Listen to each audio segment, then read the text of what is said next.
और अब आपको कोरोना बुलेटिन दिखाते हैं। 5 सैंपल्स के पूल लगाए गए जिसमें 164 में पॉजिटिविटी पाई गई और 10-10 सैंपल के 84 पूल लगाए गए जिनमें 7 में पॉजिटिविटी पाई गई। आरोग्य सेतु ऐप का हम निरंतर प्रयोग कर रहे हैं, उपयोग कर रहे हैं और इसलिए हम आपसे भी बार बार अनुरोध कर रहे हैं कि आप भी अपने स्मार्टफोन पर आरोग्य सेतु ऐप को जरूर डाउनलोड करें, क्योंकि यह आपको कोरोना वायरस के संक्रमण के विषय में सतर्क करता है और सतर्क और सावधान रह के ही हम इस संक्रमण से अपना बचाव कर सकते हैं। जिन लोगों को इस ऐप से अभी तक अलर्ट्स आए हैं उनमें से 71,736 लोगों को हमारे कॉल सेंटर से फ़ोन किया गया है। उनमें से 155 लोगों ने ये सूचित किया है कि वो धनात्मक पॉजिटिव हैं और हॉस्पिटलाइज्ड हैं और 3,289 लोगों ने ये बताया कि वो क्वारंटाइन में हैं। जो लोग भी पॉजिटिव हैं उनके चिकित्सा विभिन्न चिकित्सालयों में और चिकित्सा महाविद्यालयों में निरंतर किया जा रहा है। आशा वर्कर्स बहुत ही दृढ़ता से और संजीदगी के साथ अपना कार्य कर रही हैं और वो गांव में जो हमारे प्रवासी कामगार लौटे हैं घर घर जाकर के उनका हालचाल पूछ रही हैं और अगर उनमें किसी प्रकार के लक्षण पाए जा रहे हैं तो उसकी सूचना वो उपलब्ध करा रही हैं, जिसके आधार पर उनके टेस्टिंग करके जो लक्षणात्मक लोग हों, लक्षण वाले हों, उनके या तो खांसी हो रही हो या ज्वर हो या सांस फूल रही हो, तो वैसे लोगों की जांच करके निरंतर उनके टेस्टिंग का कार्य और अगर संक्रमित पाए जाए तो उनके चिकित्सा का कार्य चल रहा है। अब तक आशा वर्कर्स के द्वारा 15,13,585 प्रवासी कामगार की ट्रैकिंग की जा चुकी है। ये आपके माध्यम से मैं फिर से अनुरोध करना चाहूँगा कि ये एक संक्रामक बीमारी है जो किसी को भी हो सकती है, जो किसी उम्र का लिहाज नहीं करती, जो धर्म और जाति का लिहाज नहीं करती। इसलिए इस बीमारी से न तो हमको डरना है, न बीमारी होने पर अपने अंदर हमको कीन भावना लानी है, न ही अगर दूसरे को बीमारी हो जाए तो उसके प्रति मन में कोई दुर्भावना लानी है और हमें इसे छुपाना नहीं है। जैसे ही बीमारी के लक्षण हो तत्काल हम अपनी जांच कराएं, तत्काल हम उसके लिए सहायता प्राप्त करें। जिला अस्पताल जाइए, मुख्य चिकित्सा अधिकारी के पास जाइए और आप घर बैठे ही हमारे हेल्पलाइन नंबर 1800-180-5145 पर फ़ोन कर सकते हैं और हमारे विशेषज्ञ आपको सलाह देंगे कि आपको अपनी जांच करा लेनी चाहिए या आपको कोई और कार्रवाई करनी चाहिए। तो इस बीमारी को बिल्कुल न छुपाइए, आगे आइए। किसी के बीमारी हो जाए तो दुर्भावना मत रखिए, उसकी सहायता करिए, उसे आप उसकी जांच कराने में, उसका इलाज कराने में उसकी सहायता करिए। हमारा सर्वेलेंस का कार्य लगातार चल रहा है और उसके अंतर्गत हम अभी तक 1,15,333 टीम दिवस के माध्यम से 88,07,958 घरों का सर्वेलेंस हमने किया है, जिसमें 4,48,429 लोग उन घरों में रहते हैं। एक चीज़ जो हमने बताया था कि जहां हमारे प्रवासी कामगार लौटे थे, वैसे हमने 18 जिलों में 72 गांवों को चुना था, जिसमें कि 50 से ज़्यादा प्रवासी कामगार वापस गए थे जिन गांवों में, और वहां हमने उनके जाने के 15 दिन के बाद हमने जो गांव में और लोग रहने वाले थे उनके हमने सैंपल लेकर जांच करवाई थी देखने के लिए कि कोई संक्रमण तो उनसे गांव में नहीं फैला है। और जो हमारे परिणाम आए उसमें हमने देखा कि संक्रमण नहीं फैला। हमारी जो ग्राम निगरानी समितियां हैं, जो मोहल्ला निगरानी समितियां हैं, वो मजबूती से कार्य कर रही हैं। उसी क्रम में अब हम कल से टारगेटेड सैंपलिंग का एक नया अभियान 1 सप्ताह का शुरू कर रहे हैं और उसके अंतर्गत हम वैसे लोग जो वल्नरेबल हैं और वैसे लोग जो बहुत मोबाइल रहते हैं, जो बहुत ज़्यादा जिनका आना जाना रहता है, वैसे लोगों का हम टारगेटेड उनकी हम सैंपलिंग कराने जा रहे हैं। कल हम जैसे पूरे प्रदेश में जो ओल्ड एज होम है, जो नारी निकेतन है या अनाथालय हैं या जुवेनाइल होम्स हैं, वहाँ के सैंपल्स लेंगे और उनके जो इनमेट्स हैं उनके हम रैंडम सैंपल लेंगे, उसकी हम जांच करवा के देखेंगे कि उन जगहों में क्या स्थिति है। ऐसे ही परसों हम पूरे प्रदेश में अर्बन स्लम्स में सैंपलिंग करेंगे और उनमें सैंपल करके फिर हम वहाँ पर इन्फेक्शन का क्या हालचाल है, किस लेवल तक है, इन्फेक्शन है नहीं है, हमें क्या करना चाहिए, उसका अनुमान लगाएंगे।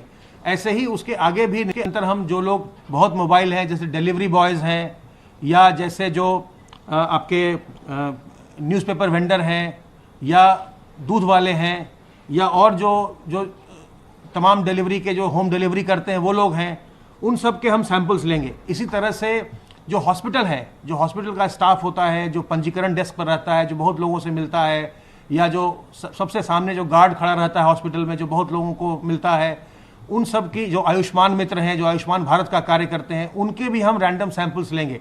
तो ये एक पूरी हमने अगले एक सप्ताह के लिए योजना बनाई है।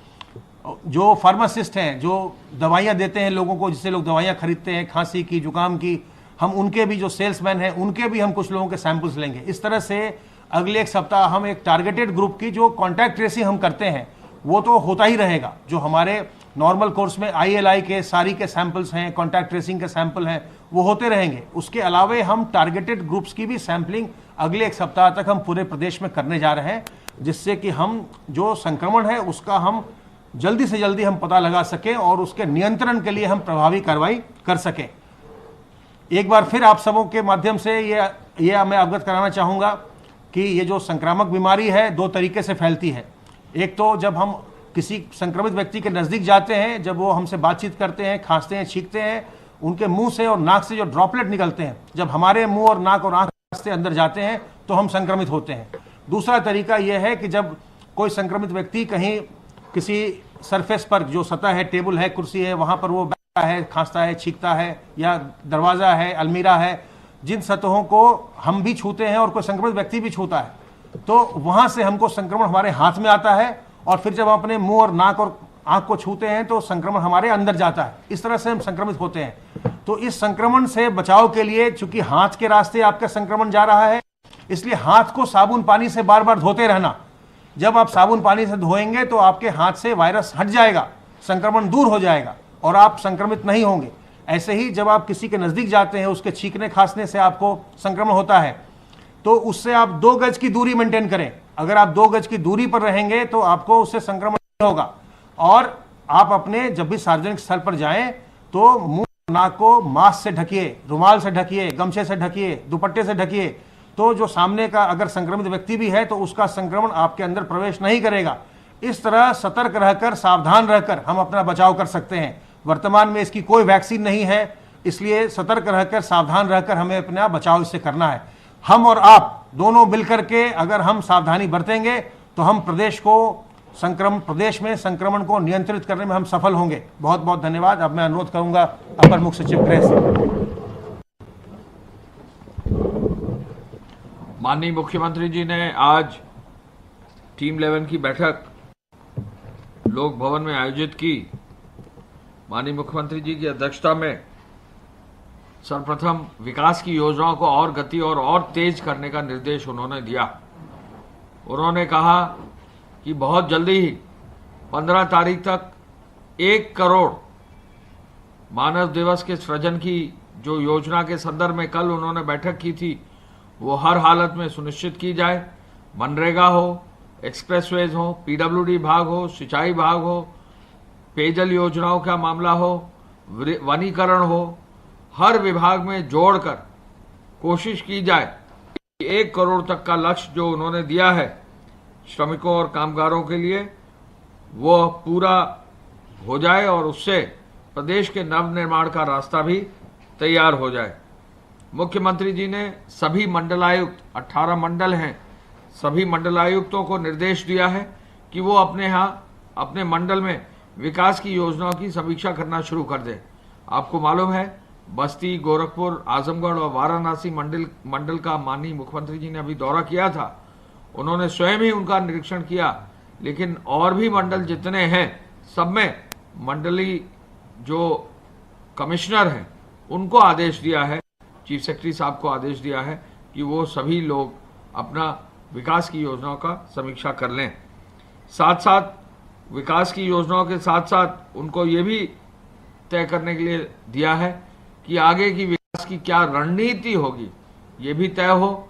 और जो रोजगार की कार्य योजना बन रही है, भारत सरकार की स्कीम्स के अंतर्गत जो पूरा प्लान बन रहा है, उसकी भी वो तैयारी करेंगे। आगरा, मेरठ, अलीगढ़, मुरादाबाद, कानपुर, फिरोजाबाद, गाजियाबाद, बुलंदशहर, गौतम बुद्ध नगर तथा बस्ती में स्वास्थ्य सेवाओं पर विशेष ध्यान दिया जा रहा है। आपको मालूम है कि इन्हीं जनपदों में सबसे ज्यादा जो है केसेस आए हैं। माननीय मुख्यमंत्री जी ने फोकस ही इन जनपदों पर किया है, क्योंकि अब काफी हद तक स्वास्थ्य विभाग ने जो कार्य किए हैं उसके आधार पर जो भी श्रमिक कामगार आए हैं, लगभग व्यापक रूप से उनकी पूल टेस्टिंग और बाकी कार्रवाई सुनिश्चित कर ली गई है। तो जो भी उसमें संक्रमित हैं उनकी पहचान लगभग धीरे धीरे कर ली गई है। साथ साथ उनको होम क्वारंटाइन के लिए गांव में जो निगरानी समितियां उनके अधीन किया गया है। लेकिन इस पूरे कार्य से आगे बढ़ते हुए अब जिन शहरों में ज्यादा संख्या है उन शहरों पर विशेष ध्यान देने का मुख्यमंत्री जी का निर्देश है। इन जनपदों में स्वास्थ्य सेवाएं जहां भी हैं वो मजबूत हो, वहां पर हॉस्पिटल्स में बेड की व्यवस्था, खाने की व्यवस्था, वहां पर दवाई और बाकी सब का उपचार की व्यवस्था, सफाई की व्यवस्था, सब पर जो है विशेष नजर रखी जा रही है। कोविड जो रोगी है उनकी भर्ती, जो रोगी है उनकी निरंतर मॉनिटरिंग का भी निर्देश मुख्यमंत्री जी ने दिया है। रोज इस बात की समीक्षा होती है कि किस अस्पताल में किस मरीज से फीडबैक लेकर कहां क्या सुधार करने की आवश्यकता है। माननीय मुख्यमंत्री जी ने आज इस बात के लिए संतोष व्यक्त किया है। स्वास्थ्य विभाग, चिकित्सा शिक्षा विभाग को इस बात की बधाई भी दी है कि कुल मिलाकर 14,994 टेस्ट 15,079 हो गए। 15,079 टेस्ट जो है कल किए गए हैं। तो निश्चय ही जो 15,000 का लक्ष्य था वो पूरा हो गया है। 15,079 इस लक्ष्य को पूर्ति करने पर संतोष व्यक्त करते हुए उन्होंने कहा है कि जहां हम 15,000 के लेवल पर पहुंचे हैं, अब हमको 20,000 के टेस्ट के लेवल पर पहुंचना है।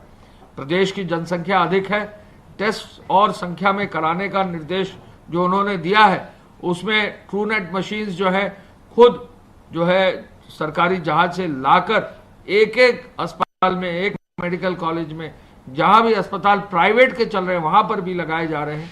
तो ये व्यापक रूप से एक योजना बनाई जा रही है और 15,000 के टेस्ट के बाद अब 20,000 का लक्ष्य रखा गया है।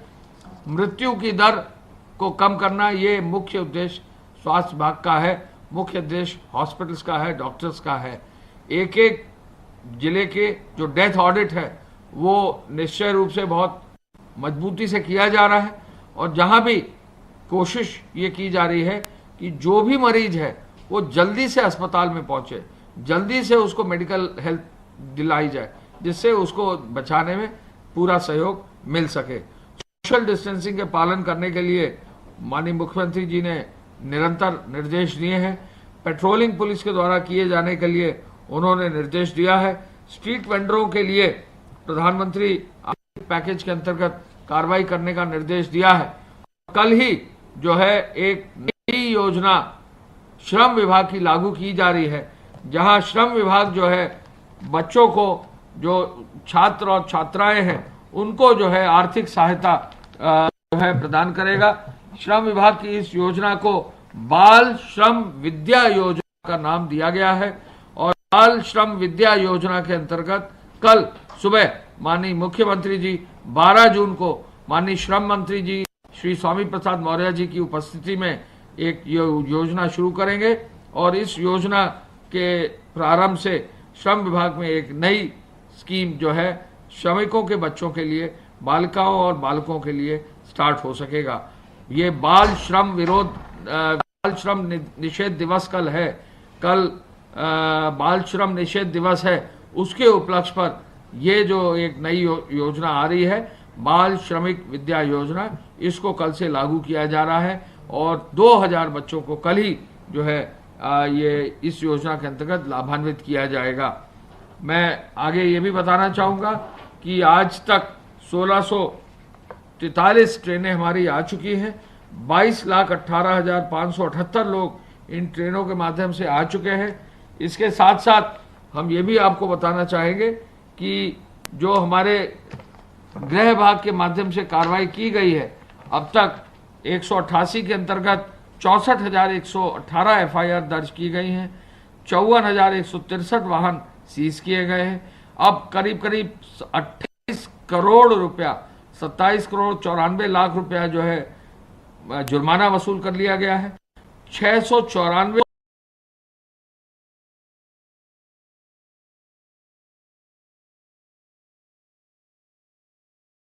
मामलों पर कार्रवाई की गई है। कुल 1427 मामलों में कार्रवाई की गई है। हॉटस्पॉट्स की संख्या 2082 है, जिनमें 8,45,000 मकान हैं और लगभग 50,000 से अधिक लोग इनमें निहित हैं। इन हॉटस्पॉट क्षेत्रों में विशेष रूप से पूरी व्यवस्था है। एपीसी साहब के माध्यम से हॉटस्पॉट्स के क्षेत्रों में जो है लगभग 92 सामुदायिक शौचालय संपादित किए जा रहे हैं और इसके साथ साथ गेहूं क्रय में भी अब और अधिक प्रगति करते हुए 376 लाख क्विंटल गेहूं का परचेज कर लिया गया है। उद्योग के माध्यम से 1107 पेपर मिल, 503 तेल मिल, 312 दाल मिलें चालू की जा रही हैं। पूरे प्रदेश में उद्योग अब लगभग अपने सामान्य गति पर आ गया है। पश्चिमी उत्तर प्रदेश में भी और पूरे प्रदेश में कई उद्योग जो चालू होने थे सब लगभग चालू हो गए हैं और उद्योगों के का जो है उनके चालू होने से जो भी वहां श्रमिक और कामगार काम कर रहे हैं उनको भी पूरा लाभ मिल रहा है। पुनः इस अवसर पर मैं कहना चाहूंगा कि ये जो 15,094 टेस्टिंग का लक्ष्य 15,079 टेस्टिंग जो की गई है, 15,079 ये 15,000 जो क्रॉस किया गया है, ये उद्देश्य प्रदेश में यह है कि प्रदेश की टेस्टिंग की क्षमता और मजबूत की जाए। आगे भी इस टेस्टिंग क्षमता को और मजबूत किया जाएगा और निश्चय ही प्रदेश में जहां भी जो भी व्यक्ति आइडेंटिफाई होगा उसको फिर समुचित उपचार दिया जाएगा। 1 लाख से अधिक बेड हमारे प्रदेश में है और आज की तारीख में जो है पर्याप्त संख्या में बेड्स उपलब्ध है। कहीं भी किसी भी मरीज को उत्तर प्रदेश में बेड्स की कमी नहीं होगी। धन्यवाद। जय। तो आंकड़े तो बढ़ रहे हैं, लेकिन ये आश्वासन भी कि किसी भी तरह से कोई दिक्कत नहीं होगी, ये उत्तर